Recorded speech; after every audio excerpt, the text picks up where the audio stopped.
এই পৃথিবীতে আসার পর আমাদের হায়াত তো বাড়ছে না, বরং হায়াত প্রতি মুহূর্তে কি হচ্ছে? লোকেরা বলে হায়াত বাড়ে, হায়াত তো বাড়ে না। হায়াত কি হয়?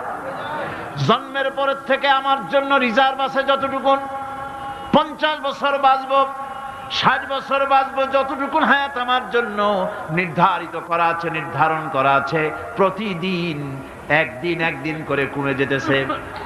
এজন্য আমি বলি, আমার বাড়িতে যে ঘড়িটা আছে, এই ঘড়িটা বেলা 1টার সময় ঢং করে একটা আওয়াজ দেয়, শ্রোতাকে শুনিয়ে দেয়, বাড়িওয়ালা তোমার জীবনের মূল্যবান হায়াত থেকে 1 ঘন্টা কমায়া দিলাম।